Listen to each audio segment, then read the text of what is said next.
Si, par un soir de pleine lune, vous vous retrouvez par hasard avec des amis japonais dans un lieu isolé, autour d'une bonne bouteille de saké, nimbé par la lueur chancelante de quelques bougies, vous n'échapperez probablement pas au récit d'un kaidan, une histoire de fantômes japonais.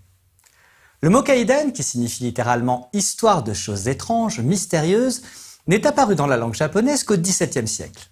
Bien sûr, les histoires de fantômes existaient bien avant au Japon, où elles étaient transmises par la tradition orale des conteurs. Mais ce n'est qu'à partir de la période Edo que ces récits inquiétants furent collectés, compilés et publiés dans des recueils nommés Kaidanshu, qui connurent immédiatement un vif succès auprès du public. L'une des plus célèbres histoires de fantômes japonais est sans aucun doute Tokaido Yotsuya Kaidan. Elle fut popularisée dès le début du XIXe siècle grâce à une pièce de kabuki écrite par le fameux dramaturge Tsuruya Namboku IV. Dès sa première représentation à Edo en 1825, cette œuvre enflamma non seulement l'imagination des spectateurs, mais aussi et surtout celle des artistes de l'époque, notamment ceux de l'école Utagawa. L'histoire de Yotsuya Kaidan a connu depuis de nombreuses modifications et altérations. Mais je vais tout de même essayer de vous la raconter dans une version assez proche de la pièce de kabuki originale, quoique simplifiée et épurée de ses nombreuses intrigues secondaires. Alors tirez les rideaux, éteignez les lumières un peu trop fortes et préparez-vous à accueillir chez vous l'un des esprits les plus tourmentés de l'imaginaire fantastique japonais. Tamiya Iemon est un ronin, un samouraï sans maître. Son seigneur, Enya Hangan Takasada, injustement accusé d'avoir voulu tuer le haut fonctionnaire Kō no Moronao, a été contraint au suicide rituel, le seppuku, par le shogun Tokugawa Tsunayoshi. Iemon aurait pu décider de venger son daimyo, comme le feront d'ailleurs certains de ses anciens compagnons, qui passeront à la postérité sous le nom des 47 Ronin. Mais il a préféré profiter de la disgrâce de son maître pour s'enrichir en détournant les fonds du clan Enya. Vous l'avez compris, la loyauté n'est pas vraiment son fort. Iemon est marié à Oiwa, la fille de Yotsuya Samon, un samouraï ruiné mais resté fidèle à son daimyo. Oiwa est une belle jeune fille, douce et naïve, qui aime son mari avec dévotion et passion. Mais lorsque son père comprend qu'Iemon est un voleur, il ne peut le supporter. Trop honteux pour dénoncer son gendre, il le force à quitter le domaine d'Ako et lui interdit de revoir sa femme, alors qu'elle vient justement de tomber enceinte. Iemon se rend donc à Edo, où il épuise rapidement l'argent qu'il a détourné. L'ancien samouraï est donc contraint de se lancer dans la confection et la vente de parapluies en papier huilé pour survivre. Un soir, alors qu'il vend justement des parapluies près du temple de Kannon à Asakusa, il croise son beau-père, que la misère a réduit à la mendicité. L'entraînant dans une ruelle, Iemon le supplie de le laisser retrouver sa femme Oiwa, qui arrive bientôt au terme de sa grossesse. Mais Yotsuya Samon reste inflexible et menace même de révéler ses exactions passées. La dispute s'envenime, et Iemon, après avoir forcé son beau-père à lui dire où se trouve Oiwa, le décapite d'un coup de sabre et s'enfuit dans la nuit.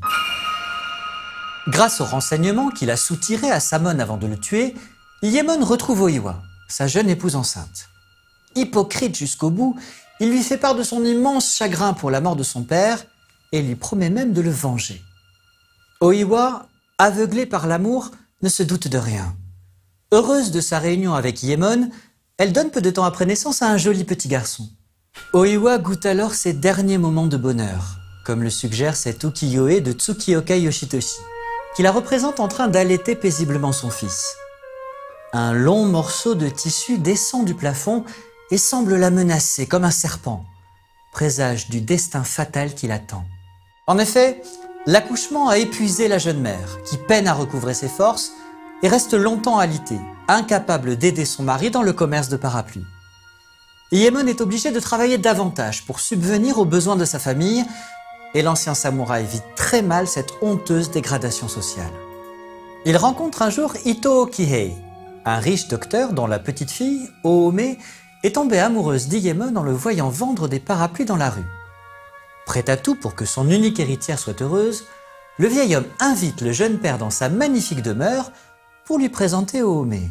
La beauté de la jeune fille et l'opulence de la famille Ito ont vite fait de tourner la tête du ronin opportuniste. Lorsque Kihei lâche innocemment dans la conversation qu'il est bien dommage qu'Iemon soit déjà marié, alors que tout cela pourrait être à lui, La décision du vendeur de parapluies est rapidement prise. Il doit se débarrasser d'Oiwa et de son enfant, devenu encombrant. Le docteur Ito Kihei, comprenant qu'il a atteint son but, offre alors à Iemon un médicament pour Oiwa censé résoudre définitivement leurs problèmes. De retour chez lui, Iemon tombe sur l'un de ses serviteurs, Kobotoke Kohei. Ce dernier est très fier de lui. Il vient de parcourir des kilomètres pour récupérer un remède, un vrai, appartenant au clan Tamiya, la famille d'Iemon. Kohei brûle d'impatience de le remettre à sa maîtresse Oiwa afin qu'elle récupère plus rapidement. Iemon, qui désormais ne veut surtout pas que sa femme aille mieux, est furieux. Il arrache le remède des mains de Kohei, l'accuse de vol et le fait saisir par deux acolytes qui le battent avec une extrême violence et l'enferment inconscient dans un placard. Comme à son habitude, Oiwa accueille son mari avec toute la tendresse dont elle est capable. Elle s'excuse à nouveau de son état de faiblesse qui l'empêche d'aider Iemon dans le commerce des parapluies et va même, ironie suprême, jusqu'à se réjouir de sa nouvelle amitié pour Ito Kihei. Pleine de gratitude, la pauvre femme prend immédiatement le médicament miracle que lui a envoyé le bon docteur et insiste pour que son mari aille sur le champ le remercier personnellement de sa gentillesse. Iemon, bien sûr, ne se fait pas prier. En goujat accompli, il décide même de commencer à faire du vide dans la maison. Prétextant des dettes, il demande tout d'abord à Oiwa de lui donner le peigne en écaille de tortue qu'elle a hérité de sa mère pour pouvoir le vendre. Mais comme elle refuse de lui céder ce souvenir précieux, il se rabat en véritable monstre sur la moustiquaire qui protège le berceau de son fils nouveau-né. Oiwa tente désespérément de l'en empêcher, mais il lui arrache le filet protecteur des mains, livrant le nourrisson en pâture aux insectes nocturnes. Le père indigne quitte ensuite la maison, laissant son épouse choquée sous la surveillance de son ami et complice Takuetsu, un masseur dépravé propriétaire d'une maison close. À peine son mari sorti, Oiwa commence à se tordre de douleur, prise de violentes nausées. La souffrance est insoutenable, mais le poison d'Ito Kihei n'a pas l'effet escompté. Au lieu de tuer la jeune femme, il la défigure horriblement. Ses yeux se mettent d'abord à larmoyer et à s'injecter de sang. L'un d'eux tombe, tandis que l'autre gonfle de manière disproportionnée, puis sa bouche se tord en un affreux rictus. Takuetsu, horrifié, n'ose rien dire à Oiwa, mais court rejoindre Iemon pour le prévenir. Ce dernier, insensible, est surtout contrarié par le fait que sa femme ne soit pas encore morte.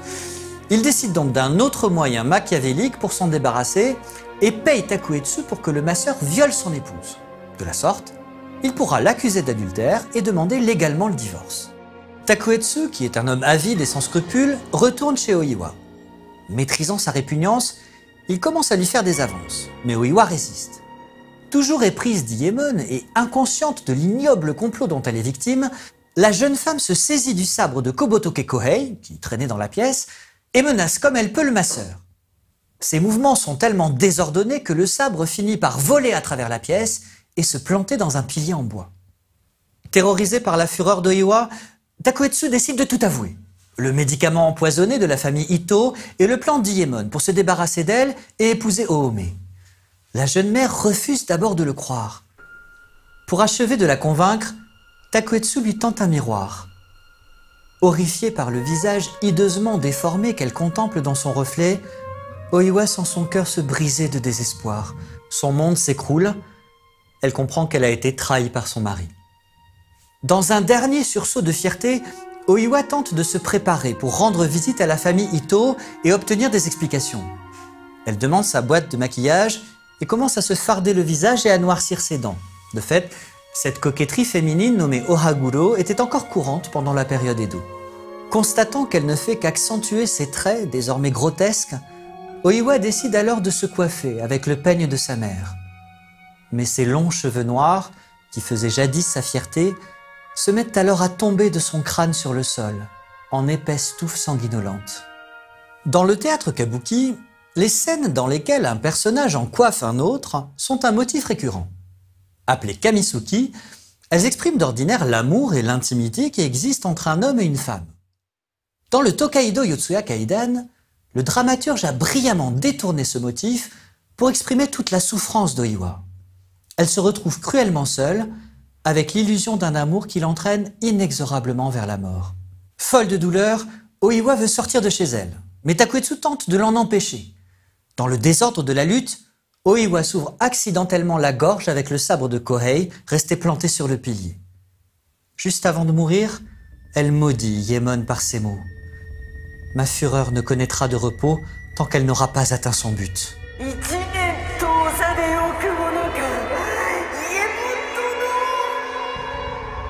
À peine a-t-elle expiré qu'un énorme rat fait irruption dans la pièce, bouscule Takuetsu, se jette sur le bébé en pleurs et l'emporte. Cette apparition surnaturelle n'est autre que l'esprit d'Oiwa, né pendant l'année du rat. La mère trahie préfère en effet entraîner son propre enfant dans la mort plutôt que de le voir élevé par l'homme responsable de ses malheurs. De retour chez lui, Iyemon est satisfait. Il est débarrassé de sa femme et de son fils et va pouvoir convoler librement avec la belle et riche Ohome. Il lui reste toutefois un peu de ménage à faire. Le fidèle Kobotoke Kohei est devenu un témoin gênant puisqu'il a tout entendu depuis le placard où il était enfermé. Comme c'est avec le sabre du serviteur qu'Oiwa s'est mortellement blessé, Iyemon en profite pour accuser Kohei de meurtre et d'adultère et l'égorger, sans autre forme de procès. Puis il est pris d'une soudaine inspiration pour faire disparaître les deux corps en même temps, sans leur accorder de funérailles. Il ordonne à ses hommes de clouer Oiwa et Kohei de chaque côté d'une porte en bois et de la jeter dans la rivière. Il apparaîtra ainsi clairement à tous ceux qui les verront flotter qu'il s'agissait d'amants adultères légitimement punis par le mari outragé. Iyemon respire enfin. Imaginant que tous ses problèmes sont désormais derrière lui, il peut se consacrer pleinement aux préparatifs de son mariage avec Ohome. Il ne se doute pas un instant que son crime abominable vient de donner naissance à une puissance surnaturelle destructrice. Incapable de trouver la paix, l'âme tourmentée d'Oiwa n'a pu rejoindre la lumière infinie du Bouddha. Elle est devenue un yurei, un fantôme, et plus précisément un onryo, un esprit puissant capable d'agir sur le plan matériel et donc de blesser, voire de tuer les vivants pour assouvir son désir de vengeance. Loin d'être tiré d'affaire, Iyemon va payer cher sa félonie et voir son existence basculer peu à peu dans l'horreur, ce que j'aurai le plaisir de vous raconter lors de la prochaine émission. Je vous quitte aujourd'hui avec ce haïku de circonstance écrit par Busson Yosa.